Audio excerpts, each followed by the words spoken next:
Bismillahirrahmanirrahim. Innal hamdalillah nahmaduhu wa nasta'inuhu wa nastaghfiruh wa na'udzu billahi min syururi anfusina wa min sayyiati a'malina may yahdihillahu fala mudhillalah wa may yudlil fala hadiyalah wa asyhadu an la ilaha illallah wahdahu la syarikalah wa asyhadu anna Muhammadan abduhu wa rasuluh amma ba'du.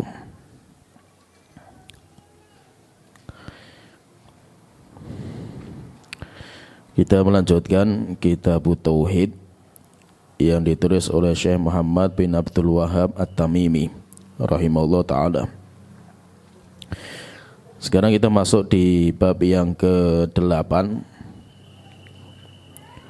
Bab man tabarraka bi syajaratin aw hajarin wa nahwihima. Bab siapa yang ngelap berkah kepada pohon atau batu atau selain keduanya. Yaitu bab di sini yang akan kita bahas tentang masalah tabarruk atau yang diistilahkan di kita dengan istilah mengelap berkah, mencari barokah. Beliau di sini dalam bab ini membawakan satu ayat dan satu hadis. Ayat yang beliau bawakan di dalam surat An-Najm ayat ke-19 sampai 20. Allah Ta'ala berfirman wa qaulillahi ta'ala, dan Allah Ta'ala berfirman afara'aitumul Lata wal Uzza.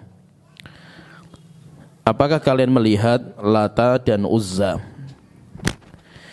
Wa manata tsalitsatal ukhra, dan Manat yang ketiga, yaitu patung yang ketiga. Kemudian hadis yang beliau bawakan nomor 2, yaitu bab yang hadis yang kedua. Beliau berkata an Abi Waqidin Al-Laitsi, dari Abu Waqid Al-Laitsi radhiyallahu anhu, beliau bercerita kharajna ma'a Rasulillah sallallahu alaihi wasallam ila Hunainin. Kami pernah keluar bersama Rasulullah untuk menuju ke Hunain, yaitu dalam perang namanya perang Hunain. Wa nahnu hudatsa'u ahdin bi kufrin, dan kami orang-orang yang baru masuk Islam. Kami baru lepas dari kesyirikan dan kekufuran. Walil musyrikin sidratun, dan orang-orang musyrik mereka memiliki pohon bidara, yaitu pohon bidara yang besar. Ya'kufuna indaha, mereka i'tikaf, mereka semedi di pohon itu.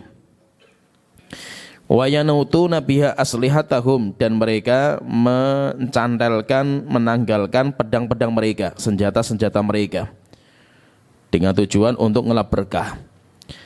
Yuqalu laha dzatu anwatin, pohon-pohon seperti ini dinamakan dengan dzatu anwat, pohon yang memiliki cantelan untuk senjata, biasanya pohon yang paling besar. Famararna bisidratin, maka suatu ketika kami melewati sebuah pohon bidara yang besar. Faqulna, maka kami berkata kepada Rasulullah, ya Rasulullah, ij'al lana dzata anwatin kama lahum dzatu anwat.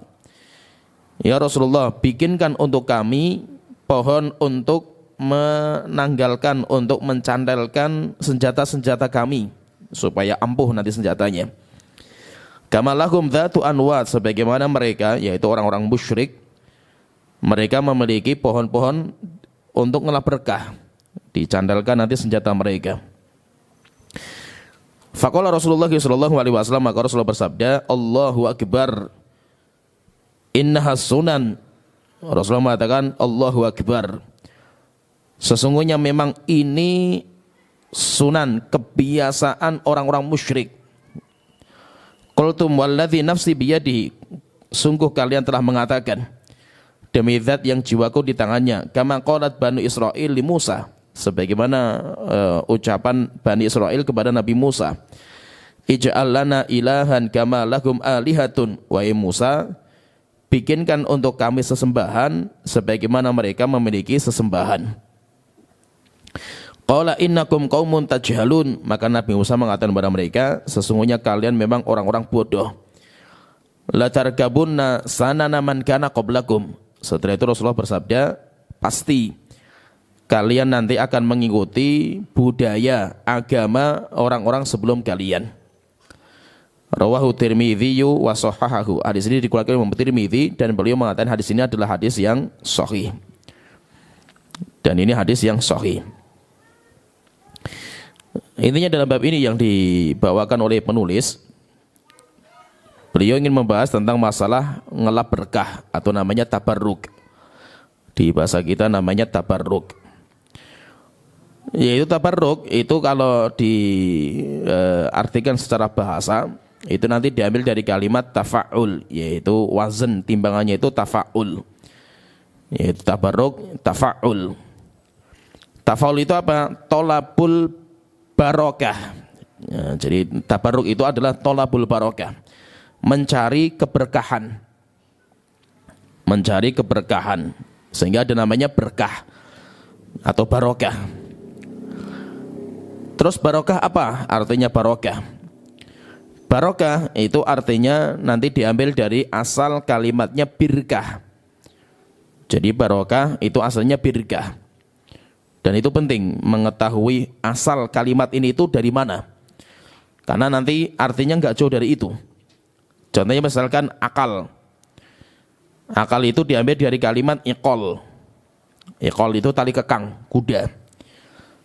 Sehingga akal dinamakan dengan akal karena akal itu bisa mengekang syahwat.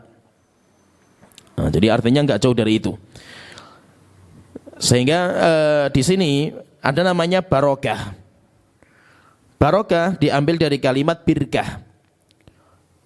Nah, birkah itu adalah tandon air atau kolah air, kolah, yaitu tempat kumpulan air. Itu namanya birkah. Jadi air dikumpulkan di situ, kemudian disimpan, kemudian nanti airnya itu banyak. Setelah itu nanti kita manfaatkan. Nah, berarti barokah itu apa? Barokah maknanya nggak jauh dari ini juga.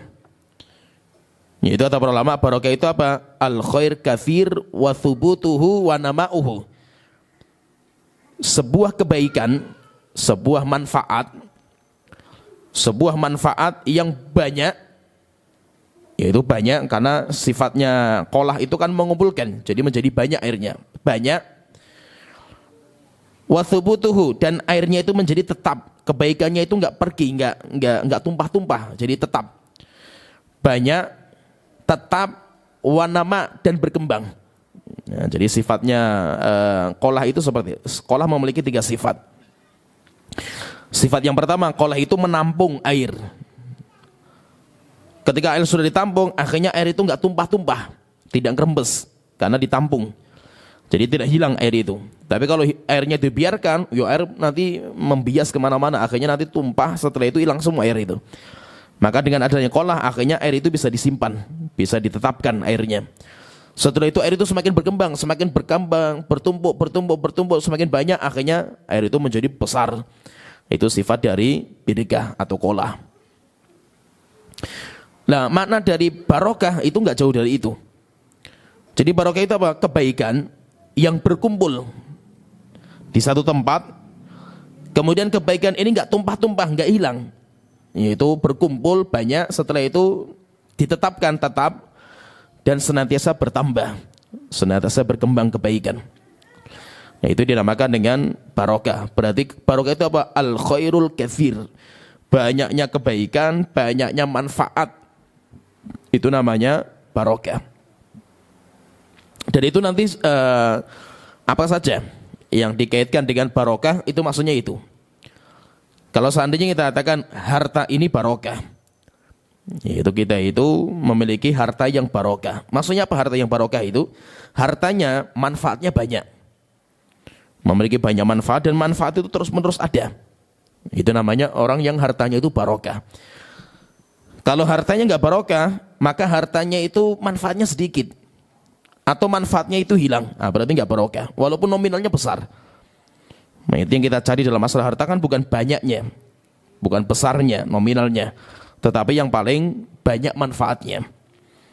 Sehingga terkadang kalau dihitung ya kalkulasi itu terkadang Itu nggak masuk akal. Ada orang yang dia itu seorang pejabat tinggi, punya gaji besar, tapi nggak tahu uangnya itu kemana gitu. Dia masih ngontrak, kemudian juga utang masih banyak, bahkan keluar dari kerjaan pun kelilitan utang banyak sekali. Dia nggak tahu uangnya kemana gitu. Sedangkan terkadang ada orang tukang becak, di mana terkadang ya namanya tukang becak, jasa yang sekarang sudah nggak terlalu digemari sama orang, karena orang punya motor semua. Tapi terkadang seorang tukang becak, dia punya anak banyak, punya rumah, bahkan bisa nguliahkan anak-anak. Sehingga kalau dihitung kalkulasi itu nggak masuk akal gitu loh. Kok bisa gitu loh, dengan uang segini itu bisa mendapatkan manfaat sebanyak ini gitu loh. Nah, berarti menunjukkan apa? Berarti hartanya barokah. Nah, jadi harta yang barokah itu yang manfaatnya banyak. Seperti misalkan ada orang juga misalkan waktunya barokah. Orang ini umurnya barokah. Maksudnya apa barokah umur itu? Orang umurnya nggak banyak, umurnya sedikit. Syekhul Islam Ibnu Taimiyah umurnya masih muda, meninggal dunia umur 40 tahun. Imam Nawawi 45 tahun, masih muda mereka meninggal dunia. Tapi karya, manfaat untuk Islam luar biasa. Nah, berarti menunjukkan apa? Menunjukkan berarti umurnya itu barokah. Nah, jadi barokah itu nanti berkaitan dengan manfaat. Manfaat, dan itu nanti mencakup ke semua apa saja yang itu barokah, berarti itu nanti banyak manfaatnya. Nah, kita sebagai seorang muslim harus kita fahami, kalau bisa itu jadi kayak sebuah misi hidup kita. Demikian juga nanti dari situ nanti kita akan terapkan untuk anak kita. Jadi kita itu mau jadi apa? Kita itu mau jadi apa? Kita itu mindset kita itu apa sih manusia terbaik? Sehingga nanti kita akan mengarah ke sana. Manusia terbaik itu apa? Kalau kita lihat banyak nanti orang-orang punya cita-cita, anak saya pengen menjadi anak emas.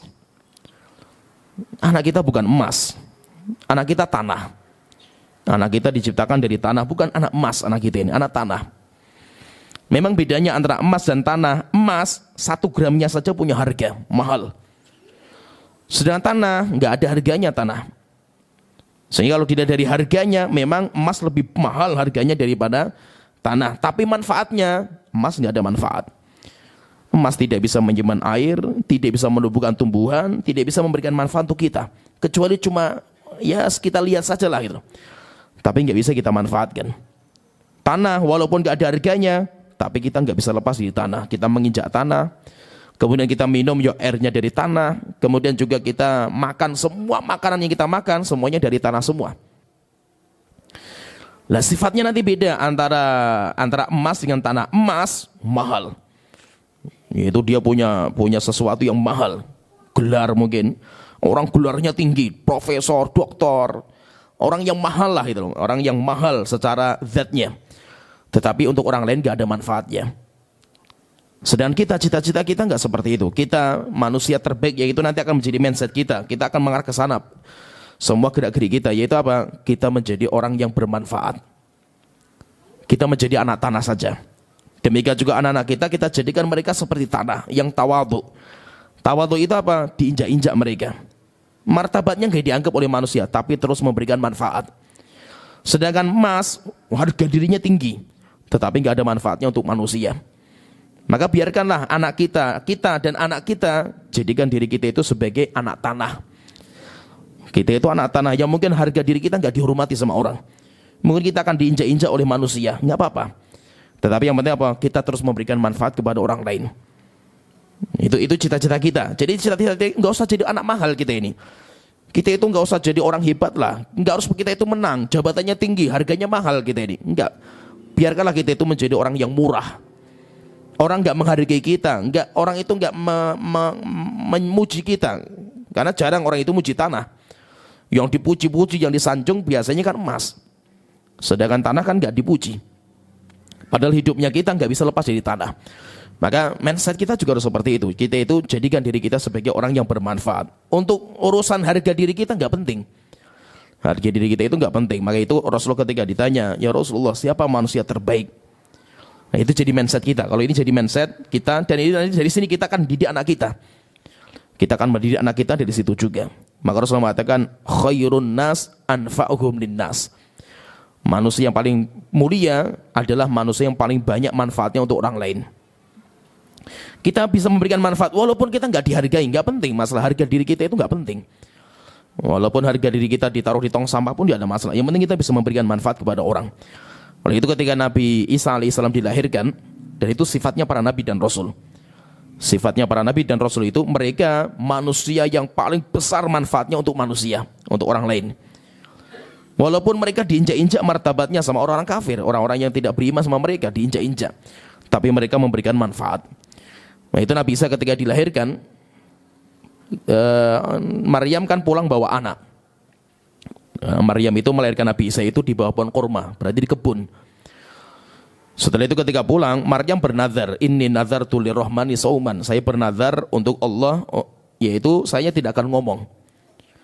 Falan ukallimal yauma insiya, maka saya tidak akan jawab kalau ada orang bertanya sama saya. Akhirnya Maryam pulang bawa anak, padahal Maryam gak punya suami. Akhirnya ketika Maryam itu bawa anak, maka orang-orang tanya, ya ukhta Harun, saudaranya Harun, maka na abuki imra'a sau'in, bapak kamu itu bukan orang jalanan, bukan orang bejat. Maka anat ummuki baghiyah, demikian juga ibu kamu bukan pelacur juga. Yaitu kamu itu dari keluarga orang baik. Kok bisa-bisanya kamu punya anak padahal kamu gak punya suami? Fa asyarat ilaihi, maka Maryam tidak mau menjawab karena sudah bernazar sama Allah Ta'ala. Akhirnya Maryam mengisyaratkan kepada putranya, bayi yang baru dilahirkan. Yaitu maksudnya apa? Maksudnya itu isyarat, tanya sama ini, kalau mau tanya sama bayi ini. Akhirnya mereka mengatakan, kaifa nukallimu man kana fil mahdi sabiyya? Maryam, gimana kita ngomong atau tanya sama bayi yang baru dilahirkan? Akhirnya Nabi Isa ngomong, masih bayi, dan itu salah satu mukjizat yang Allah telah berikan kepada Nabi Isa. Bukan hanya Nabi Isa, nanti ada beberapa bayi yang ngomong ketika masih bayi. Salah satunya Nabi Isa. Maka Nabi Isa mengatakan, inni Abdullah, saya hamba Allah. Ataniyal kitaba, Allah memberikan kepada saya kitab suci. Wa ja'alani nabiyya, dan Allah menjadikan saya nabi. Setelah itu apa kata Nabi Isa? Ini penting poinnya setelah ini. Wa ja'alani mubarakan aynama kuntu, dan Allah menjadikan saya sebagai orang yang diberkahi, orang yang membawa barokah saya ini, dimanapun saya berada. Maksudnya apa? Di mana saya berada, pasti saya akan memberikan manfaat kepada orang. Urusan nanti sikap manusia kepada saya itu gak peduli saya, yang penting saya bisa memberikan manfaat kepada mereka. Apakah nanti manusia itu memuji saya, atau mencaci maki saya, atau bahkan membunuh saya, urusan mereka, bukan urusan saya. Yang penting saya bisa memberikan manfaat kepada manusia. Wa ja'alani mubarakan aynama kuntu, Allah menjadikan saya sebagai orang yang diberkahi dimanapun saya berada. Wa usani bis sholati waz zakati ma dumtu hayya, dan Allah mewasiatkan kepada saya untuk terus sholat, kemudian puasa selama saya masih hidup, dan Allah memerintahkan saya untuk bakti kepada ibu saya. Akhirnya Nabi Isa ketika menjadi nabi memberikan manfaat luar biasa kepada Bani Israel. Walaupun Bani Israel sikapnya kasar kepada Nabi Isa, dan itu kita nggak peduli, kita nggak penting masalah sikap orang lain kepada kita. Yang penting sikap kita kepada orang itu apa. Sampai akhirnya kan nanti Nabi Isa kan dibunuh. Orang mengira Nabi Isa yang dibunuh, tetapi kan diserupakan. Yaitu ketika orang-orang sudah mencari Nabi Isa mau dibunuh, setelah itu Allah mengangkat Nabi Isa dalam kondisi ditidurkan dulu. Setelah itu diangkat sama Allah Ta'ala, kemudian diserupakan. Ada orang yang diserupakan sama Nabi Isa. Cuma nanti menjadi khilaf di antara para ulama siapa yang diserupakan. Ahli sejarah nanti berbeda. Benar, ada yang mengatakan yang diserupakan itu muridnya Nabi Isa dari kalangan Hawariyun. Ada juga yang mengatakan itu muridnya Nabi Isa yang membangkang. Jadi ada beberapa versi dalam masalah ini siapa yang diserupakan. Yang masyhur kalau di kalangan kita, di kalangan Islam, yang masyhur adalah murid setianya Nabi Isa, bukan orang yang membangkang, bukan. Karena Nabi Isa waktu itu nawarkan kepada mereka, Hawariyun dikumpulkan, ditawarkan, siapa di antara kalian yang nanti diserupakan dengan saya, nanti tapi dihukum mati, tapi nanti di surga orang itu berkumpul lagi dengan saya, paling dekat dengan saya nanti. Akhirnya yang berani seperti itu yang masih kecil, Hawariyun yang paling kecil yang berani. Setelah itu dia yang diserupakan, kemudian orang-orang ketika dobrak rumah itu, nah dikira Nabi Isa itu. Sampai akhirnya nanti disalib, kemudian dibunuh Nabi Isa. Sehingga apa? Kita itu nggak terlalu peduli dengan sikapnya orang kepada kita. Kita nggak peduli lah gitu. Maksudnya orang mau membalas kebaikan kita dengan air susu dibalas dengan air tuba lah, itu nggak peduli kita. Ya, kita bukan untuk itu. Kita berbuat kebaikan, kita memberikan manfaat kepada orang bukan untuk mereka balas jasa kita, bukan. Tetapi kita ingin kita itu mendapatkan pahala dari Allah Ta'ala. Begitu intinya barokah itu seperti. Jadi kalau kita itu barokah, orang yang barokah itu seperti apa? Orang yang barokah itu adalah orang yang manfaatnya banyak. Setiap dia ada, pasti dia itu memberikan manfaat kepada orang. Nah, itu berarti orang yang barokah. Nah, itu sifatnya para nabi dan rasul. Bahkan Nabi Muhammad atau para nabi dan rasul, barokahnya itu bukan ketika masih hidup. Hebatnya mereka. Bahkan barokahnya, manfaatnya setelah mereka meninggal dunia. Bahkan barokahnya nabi, itu barokahnya luar biasa. Nabi itu barokahnya dua. Yang kita, bagi orang-orang yang selain nabi nggak punya itu. Barokah itu nanti ada dua. Ada namanya barokah yang hissiyah. Ada barokah yang maknawiyah. Hissiyah itu apa? Barokah yang bisa terindra. Bisa dilihat, bisa dipegang, kemudian bisa dirasa. Itu namanya barokah yang hissiyah, indrawi. Seperti misalkan kalau para nabi dan rasul itu ya, semua yang menyentuh zatnya nabi, maka itu semuanya barokah. Rambutnya, pedangnya, sandalnya, bajunya, itu semuanya barokah semua. Itu hebatnya para nabi. Jadi barokahnya mereka itu barokah yang hissiyah. Kemudian yang kedua, barokah maknawiyah. Maknawiyah itu apa? Seperti imannya nabi, kesolehan seorang nabi, itu namanya hissi. Kita nggak bisa mengindra dengan indra kita, tapi kita bisa merasakan dengan hati kita. Ya, kenapa? Karena keimanan, kesolehan itu kan nggak bisa dilihat, nggak bisa diindra. Tapi ketika kita kumpul sama orang-orang mukmin, terasa, kita itu terasa manfaatnya dalam hati kita gitu. Walaupun zat kita nggak merasakan, tetapi terasa di hati kita. Sedangkan selain nabi dan rasul dari para ulama-ulama kita atau teman-teman kita yang soleh, barokahnya mereka itu pada barokah yang maknawiyah, bukan yang hissiyah. Sehingga ulama-ulama kita itu ilmu mereka barokah, kesolehan mereka barokah untuk kita. Tapi kalau rambutnya, sandalnya, minumannya enggak barokah, itu khusus para nabi dan rasul. Sehingga nabi dan rasul itu hebatnya, barokahnya mereka itu walaupun mereka sudah meninggal dunia, mereka masih memberikan manfaat kepada umatnya. Itu hebatnya mereka. Oleh itu kalau kita misalkan kita ngelap berkah dari sisanya nabi, sisanya nabi, boleh nggak itu? Boleh. Boleh, tapi kalau untuk selain Rasulullah nggak dibolehkan. Seperti misalkan rambutnya Rasulullah. Para sahabat mereka punya rambutnya Rasulullah dan disimpan. Bahkan rambutnya Rasulullah diwariskan untuk anak-anak mereka. Sampai ada seorang tabi'in yang mengatakan, jika seandainya saya memiliki satu helai rambutnya Rasulullah, itu lebih saya cintai daripada dunia dan seisinya. Para sahabat mereka itu punya rambutnya Rasulullah disimpan. Bahkan Rasulullah itu ya kalau cukur rambut, Rasulullah itu kalau mencukur rambut, itu biasanya nanti rambutnya itu dibagi-bagi. Rambutnya Rasulullah itu dibagi-bagi oleh para sahabat. Nanti para sahabat disimpan. Demikian juga keringatnya Rasulullah barokah. Dan ada seorang wanita yang dia itu mengumpulkan keringatnya Rasulullah untuk ngelap berkah. Ya, pernah ada seorang wanita, sahih dalam hadis yang sahih, Rasulullah tidur, kemeringat, keluar keringat. Akhirnya sama wanita ini diperas, yaitu keringatnya itu diambil di kain, setelah itu diperas, kemudian disimpan. Akhirnya setelah itu Rasulullah bangun. Maka Rasulullah tanya, kamu ngapain? Maka dia tanya, Rasulullah, saya ambil keringat engkau ya Rasulullah. Akhirnya Rasulullah tanya, kamu gunakan untuk apa keringat itu? Untuk ngelap berkah ya Rasulullah. Sehingga nanti saya gunakan untuk anak-anak saya yang sakit. Kemudian untuk berdoa kalau saya ingin punya hajat kepada Allah Ta'ala. Akhirnya Rasulullah mengatakan, ahsanti wa asobti. Benar sekali apa yang kamu kerjakan dan baik sekali. Yaitu apa? Rasulullah melegalkan dan itu baik. Baik kenapa? Karena zatnya para nabi dan rasul dan fisiknya mereka, semua yang menyentuh diri mereka itu semuanya barokah. Dan itu hebatnya mereka, jadi hebatnya mereka. Tapi kalau selain Rasul, selain Nabi, tidak dibolehkan. Tidak dibolehkan. Kenapa? Karena barokahnya ulama bukan pada barokah yang hissiyah. Tetapi barokahnya mereka itu barokah manawiyah. Ada pada kesolehan mereka, ketakwaan mereka, keimanan mereka, ilmunya mereka, itu barokah. Tapi kalau fisiknya mereka, nggak ada barokahnya.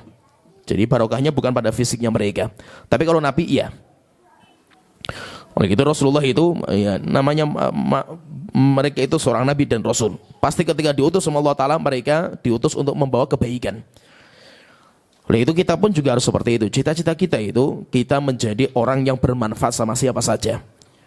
mau kawan atau lawan, mau pemuji atau pencaci, bagi kita itu nggak ada bedanya. Nah itu penting sekali ya dalam kita itu beramal soleh, beramal kebaikan. Kita itu harus diputus pandangan kita kepada orang. Maksudnya itu gini, maksudnya diputus itu gini. Kalau kita itu bisa memberikan manfaat kepada orang, berikan. Setelah kita berhasil memberikan manfaat kepada orang, putus setelah itu. Kamu gak usah lihat orang itu. Kamu gak usah lihat orang itu. Maksudnya orang itu mau ngapain sama kita? Apakah dia itu ingat jasa kita, atau dia itu membalas jasa kita atau tidak? Gak usah peduli. Kita gak usah tahu lah kalau bisa itu. Kenapa? Karena kalau kita tahu sikap mereka kepada kita, itu nanti yang membuat kita terkadang gugur pahala amal kita. Nah, itu termasuk pembatal amal soleh kita, sodakoh kita itu. Terkadang kan karena kita ngungkit-ngungkit pemberian kita. Nah, itu Allah Ta'ala mengatakan, la tubtilu sodakotikum bil manni wal adha. Kalian jangan membatalkan pahala sodakoh kalian dengan ngungkit-ngungkit pemberian. Wal adha, dan mengganggu orang, menyakiti hati orang lain. Saya misalkan ya, sebagai contoh misalkan ya, kayak Abu Bakar radhiyallahu anhu. Abu Bakar radhiyallahu anhu, beliau punya keluarga miskin. Ada keluarga miskin namanya Ummu Aiman. Miskin sekali. Sehingga sama Abu Bakar diasuh sama beliau. Setelah itu dirawat. Nafkahnya ditanggung sama Abu Bakar. Lah, orang ini, perempuan ini, dia punya anak laki-laki, sahabat mulia. Namanya Mistah. Sahabat mulia, tapi dia orang miskin juga. Ditanggung nafkahnya sama Abu Bakar. Setelah lama Abu Bakar memberikan bantuan kepada orang ini, tiba-tiba ketika muncul sebuah fitnah di waktu itu, yaitu orang-orang munafik memfitnah Aisyah sebagai wanita pezina, wanita pelacur. Karena Aisyah waktu itu kan pulang dari safar bersama Rasulullah. Ketika istirahat di sebuah tempat, Aisyah keluar dari onta yang beliau naiki untuk buang hajat. Setelah itu Aisyah balik. Rasulullah melihat Aisyah sudah balik. Setelah selesai, Rasulullah berangkat lanjut perjalanan. Rupanya Aisyah ketika sampai di kendaraan, dia itu memegang lehernya. Rupanya ada perhiasan dia yang jatuh, kalungnya jatuh. Akhirnya Aisyah itu turun dari kendaraan, tapi Rasul nggak melihat waktu turunnya, sehingga dikira Aisyah itu sudah di atas. Akhirnya setelah itu Rasulullah, ayo kita lanjutkan perjalanan. Rupanya Aisyah itu ke tempat buang hajat. Di sana Aisyah itu mendapatkan kalungnya di situ. Setelah itu Aisyah pulang ke tempat peristirahatan, mereka sudah nggak ada semua. Akhirnya Aisyah terlambat. Aisyah nunggu di situ. Dia berharap nanti ada orang Muslim yang menemukan dia. Biasanya dalam safarnya Rasulullah, ya safarnya orang zaman dulu lah itu. Ketika musafir, pasti nanti ada satu prajurit yang diutus sebagai geladi bersihnya, pembersih. Yaitu yang paling terakhir. Nanti mungkin ada barang yang hilang atau apa, itu nanti terakhir ada. Lah waktu itu yang diutus sama Rasulullah, yang dipilih namanya Sofyan bin Mu'attil As-Sahmi. Ada seorang sahabat namanya Sofyan. Ketika dia terakhir, dia melihat ada seorang wanita duduk. Siapa ini? Akhirnya didekati. Rupanya wanita itu melihat, menoleh karena ada suara kan gitu, suara kuda. Akhirnya menoleh. Sofyan juga menoleh kepada wanita itu. Waktu itu Sofyan pernah melihat Aisyah nggak pakai cadar, sehingga tahu wajahnya Aisyah seperti apa. Ketika saling menatap, setelah itu Aisyah menutup wajahnya. Tapi Sofyan sudah melihat, kaget. Allahu Akbar, Aisyah istrinya Rasulullah ketinggalan. Setelah itu tanpa ngomong, tanpa ada sentuhan, disuruh naik kuda. Setelah itu sama Sofyan ditarik sampai masuk ke Madinah. Ketika masuk di Madinah, orang-orang munafik mengatakan, wah ini bagus, ini momen baik ini untuk kita bikin berita hoak. Setelah itu mereka menyebarkan berita Aisyah berzina. Dan beritanya senter sekali. Ngeri loh, gak main-main loh berita itu. Senter sekali. Kenapa? Karena sifatnya manusia lebih suka berita-berita yang itu berita miring untuk saudara kita. Lebih senang gitu. Daripada klarifikasi. Gak butuh klarifikasi, kita itu gak terlalu suka. Tapi ketika ada berita heboh, wah ada orang si fulan ngomongin, langsung ditelan mentah-mentah. Sukanya kita kayak gitu. Dan itu karakter kita. Hatta sahabat pun kayak gitu. Akhirnya beritanya senter, menyebar kemana-mana beritanya. Nah, termasuk nanti Mistah.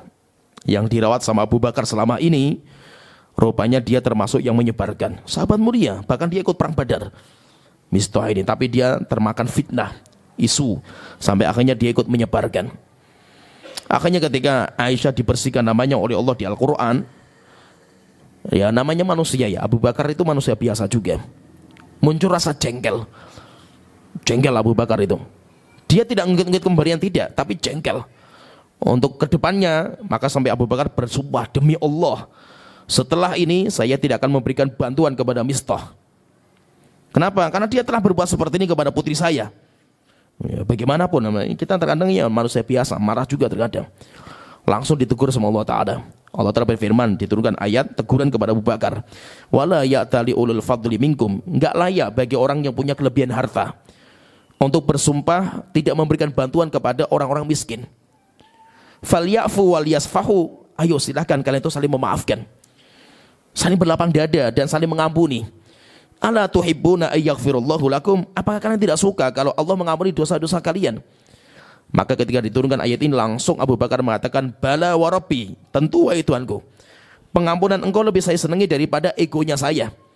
Setelah itu Abu Bakar tebus sumpahnya. Kemudian setelah itu lanjutkan memberikan bantuan kepada Mistah. Maksudnya apa? Ada poin penting di sini dalam cerita ini, yaitu apa? Kalau kita bisa berbuat kebaikan sama orang, jalankan. Setelah itu tutup mata kita, yaitu kita putus. Kita itu jangan melihat dia. Apakah dia nanti akan memuji saya, atau akan mencaci maki saya, atau akan membalas air susu dengan air susu, atau membalas air susu dengan air tuba? Enggak peduli kita. Kenapa? Karena kita ingin memberikan manfaat kepada orang. Orang itu mau membalas itu terserah, mau membalas pun kita enggak butuh. Kenapa? Karena yang kita butuhkan pahala Allah Ta'ala. Kita butuhnya pahala Allah Ta'ala.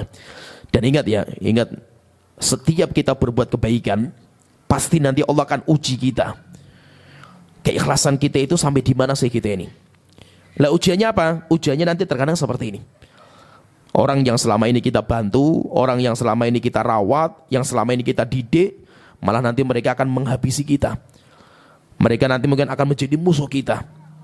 Bagaimana sikap kita? Kalau kita emosi, apalagi sambil ngungkit-ngungkit, oh kamu dulu itu saya rawat sih, gitu, maka batal semua amal soleh kita. Berarti kita berbuat amal soleh bukan karena Allah Ta'ala, tapi kita beramal soleh untuk diri kita pribadi, supaya kita itu nanti ketika butuh saya dibantu. Berarti kan untuk diri kita berbuat kebaikan tujuannya untuk itu. Tapi ketika Allah menguji kita dengan itu, kok kita masih tegar? Nggak ada masalah. Alhamdulillah lah, saya punya murid seperti antum yang sekarang sudah jadi orang hebat. Walaupun antum mencaci maki saya, nggak butuh. Ya, yang saya harapkan kan saya alhamdulillah didik kamu itu saya dapat pahala. Kamu nanti akan muji saya atau nggak peduli saya. Yang penting kamu itu kan saya dapat pahala dari Allah Ta'ala gara-gara ini kan itu. Ada orang yang dia itu merawat anak yatim misalkan karena ada tetangga yang miskin, bapaknya meninggal. Masih kecil, daripada nggak ada yang merawat, rawatlah anak itu, kasihan. Ya kan? Rupanya ketika sudah dewasa, sudah menjadi orang besar orang ini, rupanya lupa dengan jasa kita. Dia lupa dengan kebaikan kita selama ini. Kalau kita niatnya ikhlas, nggak peduli, karena kita nggak peduli balasan mereka.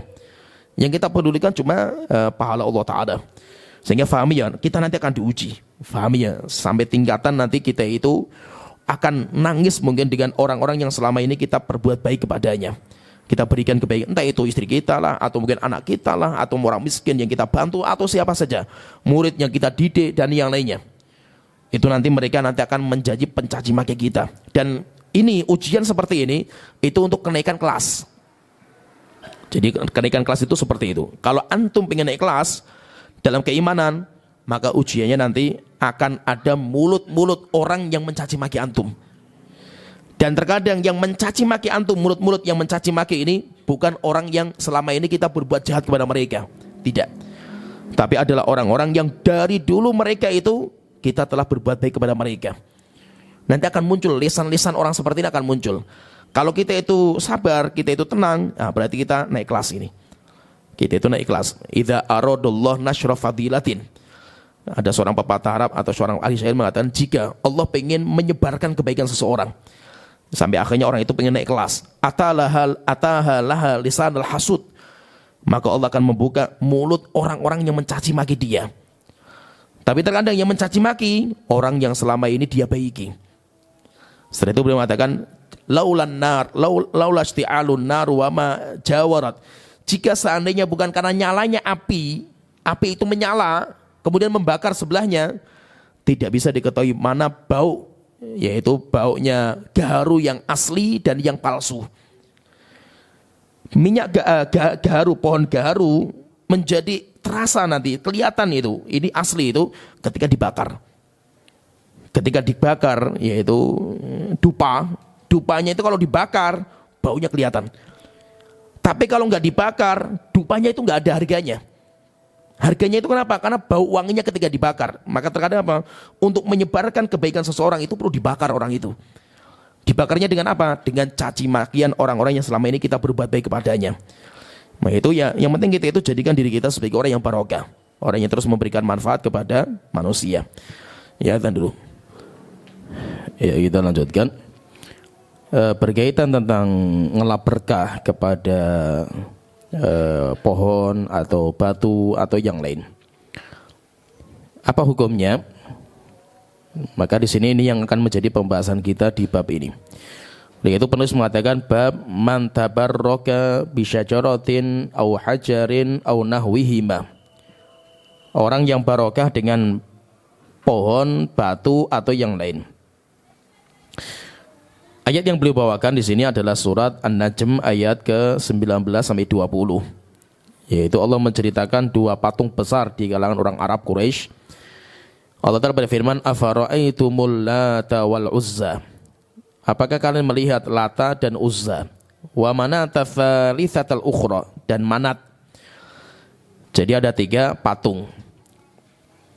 Lah kenapa kok ini disebutkan dalam bab ini? Karena orang-orang kafir Mekah atau Arab, mereka mengelap berkah kepada patung-patung ini, kepada Lata, Uzza dan Manat, menganggap bahwa mereka bisa memberikan manfaat dan madarat. Itu kan ngelap berkah. Dan patung-patung ini nanti beda-beda, yaitu tidak semuanya batu. Jadi kalau Lata itu sebenarnya diambil dari kalimat Lata, ya lutu, jadi mengadon roti. Dulu ada orang soleh, ada orang yang baik luar biasa, dermawan, sehingga ketika musim haji dia biasa membikinkan roti bagi jamaah haji. Orangnya dermawan sekali. Akhirnya ketika meninggal dunia, orang-orang membikinkan patung, dinisbatkan namanya kepada orang itu. Setelah itu dinamakan dengan Lata, patung itu, seperti dia namanya, yaitu dengan kebiasaan dia. Lama-lama nanti patung itu disembah, jadi kayak monumen lah, penghormatan. Tapi ketika lama-lama ilmu sudah mulai hilang, orang sudah nggak tahu nenek moyang mereka bikin patung itu apa. Setelah itu nanti syaitan masuk dalam mimpi-mimpi mereka. Setelah itu mengabarkan bahwa nenek moyang kalian bikin patung itu disembah, karena bisa memberikan manfaat dan madarat. Nanti setelah itu syaitan bikin cerita-cerita yang kayak nyata lah itu. Banyak orang yang mendapatkan manfaat ketika datang ke patung-patung itu. Setelah itu nanti disembah. Lata itu apa? Lata itu batu yang dipahat, dibentuk. Setelah itu nanti dibangun, yaitu ada bangunan di atasnya, ada bangunan. Biasanya nanti orang-orang kalau di Arab mereka semedi, atau dinamakan dengan i'tikaf lah. I'tikaf itu kan semedi kalau bahasa kita, berdiam diri. Nah, jadi nanti orang-orang berdiam diri kemudian ngelap berkah di situ. Nah, itu berarti kan kalau Lata itu kan batu.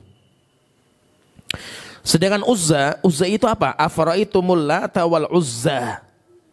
Uzza itu pohon besar, di mana pohon ini besar sekali. Karena besarnya akhirnya dibangun sebuah bangunan di sekeliling pohon itu. Nanti orang-orang pada berdiam di situ, kemudian nanti pada menyembelih sesajen dan yang lainnya. Nah, itu dinamakan dengan Uzza. Afara'aitumul Lata wal Uzza wa manata tsalitsatal ukhra. Sedangkan manat itu adalah patung. Itu kalau itu patung. Ya, sebenarnya peninggalan zaman dulu patung itu. Nah, berarti menunjukkan di sini apa? Orang-orang kafir Arab, mereka itu ngelap berkah kepada batu, yaitu berhala, atau kepada pohon. Sehingga 2 poin ini menjadi poin penting dalam penjelasan penulis. Kemudian yang disebutkan oleh penulis nanti menyebutkan tentang cerita. Ya, cerita berarti intinya orang Arab itu mereka ngelap berkah kepada patung, batu atau pohon atau selain itu, baik itu keris atau binatang, kotoran binatang dijadikan sebagai ngelap berkah atau apa saja. Apa saja orang menganggap ini bisa barokah, ya saya itu bisa mendapatkan barokah, maka itu dinamakan dengan tabarruk. Terus apa hukumnya tabarruk ini? Sebelum kita masuk ke hadis, apa hukum tabarruk? Maka nanti tabarruk, kata para ulama mengatakan tabarruk itu ada dua. Tabarruk itu ada dua. Yang pertama, tabarruk yang masyru' dianjurkan. Kemudian yang kedua, tabarruk yang mamnu, dilarang. Jadi ada model ngelap berkah yang dibolehkan, ada juga ngelap berkah yang dilarang. Nah, ngelap berkah yang dibolehkan, yaitu yang dianjurkan, bahkan dianjurkan, itu adalah benda-benda, baik itu tempat, waktu, atau apa saja yang Allah jadikan sebagai barokah bagi umatnya, bagi manusia. Ada enggak? Ada. Seperti misalkan Lailatul Qadar, Lailatul Mubarakatun, Allah sifati malam itu dengan malam yang barokah. Berarti kita ngelap berkah dengan malam itu bisa enggak? Boleh, karena itu memang malam yang berkahi. Contohnya lagi misalkan tempat Syam itu tempat yang diberi allati barokna haulahu. Allah ketika menyebutkan Isra-nya Rasulullah, asra bi abdihi minal masjidil harami ilal masjidil aqsa allati barokna haulahu. Yaitu Rasulullah hijrah Isra dari Masjidil Haram sampai Masjidil Aqsa yang kami berkahi tempat itu. Yaitu tempat lingkungannya diberkahi. Berarti barokah itu bisa waktu, bisa tempat. Termasuk tempat itu 3 masjid. 3 masjid itu barokah sekali. Sehingga kita mencari barokah dengan mencari masjid itu, Masjid Nabawi, Masjidil Haram, Masjidil Aqsa, boleh, karena itu tempat yang diberkahi. Atau selain waktu dan tempat, seperti misalkan zaitun, syajaratin mubarakatin, pohon yang diberkahi, yaitu buah zaitun, minyak zaitun itu keluar dari pohon yang diberkahi. Berarti ada barokah seperti zaitun, kemudian habatus sauda atau air zam-zam dan yang lainnya. Jadi pakai barang-barang seperti itu. Apa hukumnya seperti ini? Hukumnya disyariatkan, dianjurkan. Dianjurkan kita ngelap berkah dengan barang-barang yang memang diperintahkan oleh Allah Ta'ala. Kemudian yang kedua, bagaimana dengan barang-barang yang Allah tidak pernah memberitahu bahwa itu barokah? Barang-barang itu barokah, Nabi Muhammad juga nggak pernah. Maka itu nanti dinamakan dengan barokah mamnu, barokah yang terlarang. Tapi barokah yang terlarang, yang dilarang ini, apa hukumnya? Maka nanti bisa hukumnya syirik akbar, bisa nanti hukumnya syirik akbar. Yang kedua, dan bisa nanti jatuh pada syirik asghar. Jadi bisa masuk syirik akbar atau bisa masuk syirik asghar.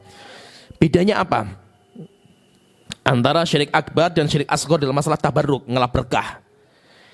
Yaitu keyakinan apakah yang memberikan manfaat dan manfaat itu tuh Allah atau barang itu. Kalau orang meyakini bahwa kuburan ini yang memberikan barokah, saya langsung tanpa Allah Ta'ala, maka itu syirik akbar.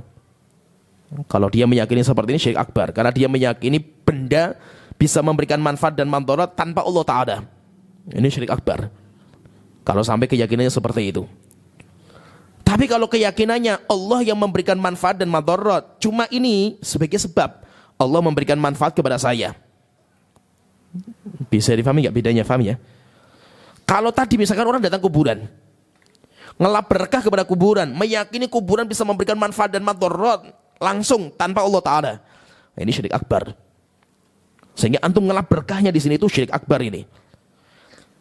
Yang kedua, kalau saya enggak, saya meyakini yang bisa memberikan manfaat dan madarat Allah, cuma perantaranya lewat ini sebagai sebab saja. Sebab Allah memberikan barokah kepada saya, sebabnya ini. Maka kita katakan, Anda meyakini ini sebagai sebab. Dalilnya mana?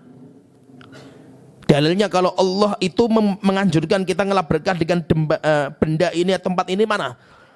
Enggak ada dalilnya. Berarti ini enggak boleh. Tapi syirik enggak? Syirik akbar enggak? Enggak.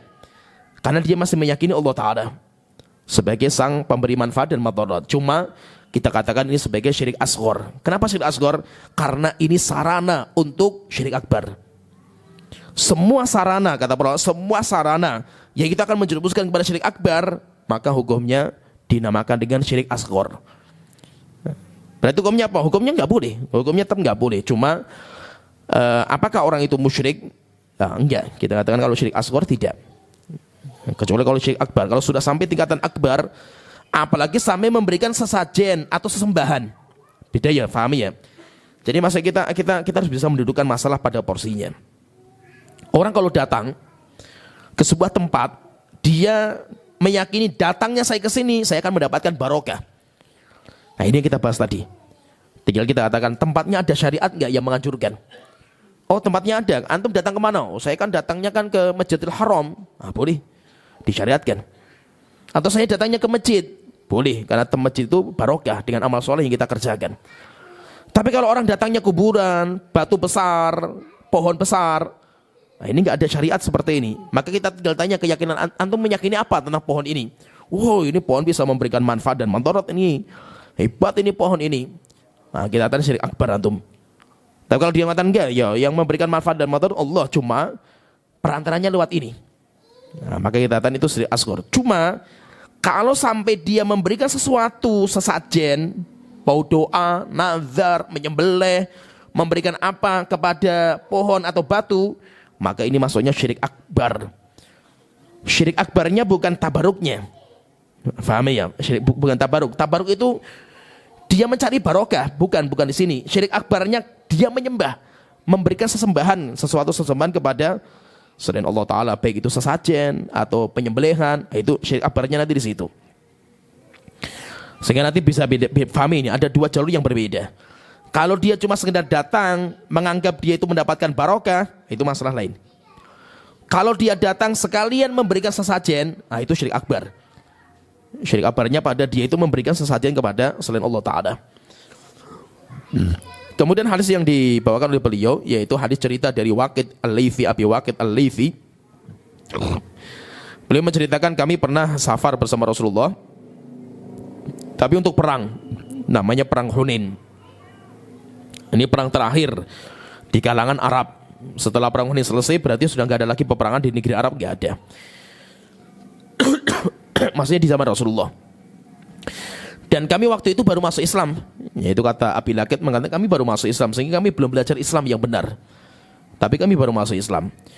Kebiasaan kami dulu kalau kita mau perang, melewati pohon yang besar, kita tinggal sebentar. Dan kita melabrakah, menaruh senjata kita di pohon itu, beranggapan bahwa nanti senjata kita akan ampuh. Nah, itu namanya ngelabrakan kan kayak itu. Akhirnya ketika melihat pohon yang besar, kami namanya orang baru masuk Islam, belum tahu dia. Maka dia mengatakan, ya Rasulullah, tolong pilihkan pohon besar untuk kita, sebagaimana kita dulu punya pohon-pohon yang besar. Maka Rasulullah marah dengan ucapan seperti ini. Rasulullah mengatakan, Allahu Akbar, innaha sunan. Memang ini adat istiadat orang musyrik. Qultum walladzi nafsi Muhammadin biyadi. Kalian telah mengatakan ucapan seperti ucapan Bani Israel yang mengatakan kepada Nabi Musa, ij'al lana ilahan, bikinkan untuk kami sesembahan seperti mereka punya sesembahan. Nah, di sini kalau kita perhatikan, orang mencari barokah seperti mencari sesembahan. Karena kan ini kan bukan mencari sesembahan mereka, mencari tempat untuk ngelap berkah pedang. Tapi Rasulullah membawakan ayatnya, kalian seperti ucapan Bani Israil kepada Nabi Musa. Setelah itu Nabi Musa mengatakan, ya, mereka mengatakan, wahai Musa, bikinkan untuk kita sesembahan. Berarti kita mengelap berkah kepada benda yang itu tidak barokah, seperti kita menjadikan tempat itu sebagai sesembahan kita. Nah, jadi ya, maksudnya nanti seperti itu. Setelah itu Nabi Musa mengatakan, innakum qaumun tajhalun, kalian orang-orang bodoh. Setelah itu Rasulullah mengatakan, la targabunna sanana man kana qablakum, kalian akan mengikuti nanti agama-agama sebelum kalian. Dan rupanya benar sabda Rasulullah, karena itu mukjizatnya beliau. Rupanya nanti umat-umat Islam di akhir zaman mereka kembali lagi kepada budaya musyrik kafir Quraisy. Nggak ada bedanya. Cuma bedanya kalau kita kesengnya Islam, kalau mereka kesengnya kafir. Tapi perbuatannya sama. Sama-sama nyembah pohon, nyembah kuburan, nyembah batu, ngelap berkah, dan yang sama nggak ada bedanya. Persis plek. seperti yang disyaratkan sama Rasulullah SAW di sini. Nah di sini kalau kita perhatikan juga nanti ada pembahasan penting juga dalam hadis ini, yaitu tentang masalah udzur bil jahl. Udzur bil jahl. Yaitu sahabat ini dia kan sampai dimari sama Rasulullah, sampai Rasulullah mengatakan kalian seperti ucapan Bani Israil kepada Nabi Musa, ij'al lana ilahan kama lahum alihatun. Pertanyaan di sini, apakah Rasulullah mengkafirkan para sahabat yang matan seperti ini? Tidak. Kenapa? Karena mereka orang bodoh. Karena mereka orang bodoh, mereka belum tahu kalau ini tuh musyrik, nggak boleh. Nah itu menunjukkan apa? Menunjukkan bahwa orang, ini ada kaidah penting ya, orang kalau jatuh pada amal-amal kesyirikan belum pasti langsung bisa dihukumi sebagai orang musyrik. Ini fahami ini, masalah menghukumi orang berbeda. Nah itu ada kaidah, laisa kullu man waqa'a fil kufri waqa'al kufru alaihi. Tidak setiap orang yang jatuh pada amal kekafiran langsung dicap sebagai orang kafir. Tidak setiap orang yang jatuh pada amal kesyirikan langsung kita cap sebagai orang musyrik. Tidak setiap orang yang jatuh pada amal bid'ah langsung kita cap sebagai ahlul bid'ah, nggak bisa. Kenapa? Karena mungkin banyak alasan dia kenapa jatuh seperti ini. Mungkin nggak sengaja, atau mungkin lupa, atau mungkin belum tahu hukumnya, atau yang lainnya banyak. Terus bagaimana kalau kita ingin menghukumi? Kalau kita ingin menghukumi orang harus iqamatul hujjah. Nah, fahami dia. Nanti ada dua ya. Ada dua. Kalau kita menghukumi perbuatan, silahkan. Tanpa iqamatul hujjah, boleh. Kita melihat ada orang sujud kepada kuburan, kita akan sujud kepada kuburan, syirik akbar. Bisa. Kenapa? Karena perbuatan ini kita nggak butuh iqamatul hujjah, namanya perbuatan kan gitu. Tapi berkaitan dengan orang itu yang sujud, apakah orang itu musyrik atau kafir, beda lagi. Saya menghukumi perbuatan, nggak melazimkan saya menghukumi orangnya. Ya paham ya? Menghukumi orang beda, menghukumi perbuatan beda. Menghukumi perbuatan boleh, tanpa iqamatul hujjah, boleh. Tetapi kalau menghukumi orang nggak boleh, kecuali iqamatul hujjah. Maka ada orang misalkan dia mengamalkan amal kesyirikan. Kita katakan amal kamu syirik, kufur ini amal ini. Tapi kamunya belum tentu, harus kita dudukkan. Oleh itu pernah Syekhul Islam diskusi sama Syekhul Islam, datangi markasnya orang-orang Jahmiyah waktu itu. Orang-orang Jahmiyah sudah dikafirkan sama para ulama. Bahkan sepakat ulama 600 ulama mengkafirkan Jahmiyah. Syekhul Islam datangi mereka, terjadi diskusi panjang sama Syekhul Islam. Terakhir Syekhul Islam mengatakan, lau qultu qaulakum kafartu. Jika saya berpendapat seperti pendapat kalian, saya kafir. Karena saya tahu sekali kufurnya ucapan kalian. Tapi kalian bagi saya belum saya kafirkan. Kenapa? Karena saya melihat kalian masih orang bodoh, masih belum faham apa yang saya sampaikan. Jadi faham ya, saya mengkafirkan perbuatan boleh secara umum. Tetapi kalau sudah menghukumi orang nggak boleh. Misalkan kalau ditanya, Ustaz, saya kerja di bank misalkan, apa hukumnya? Ya di bank itu hukumnya haram, nggak boleh hukumnya, karena riba itu hukumnya haram. Tapi lah terus kalau saya gimana? Ya, kalau kamu saya pelajari dulu, kamu itu kenapa gitu? Harus saya iqamatul hujjah. Kamu sudah tahu nggak hukumnya kan gitu? Saya diskusikan. Ini kamu sudah tahu nggak? Kalau kamu sudah tahu, saya diskusikan lagi. Kamu kenapa kerja di bank?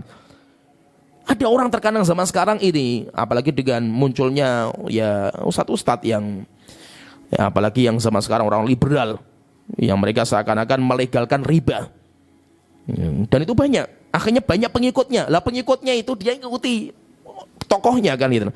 Ketika tokohnya pendapat seperti itu, ya dianggap itu kebaikan kan itu.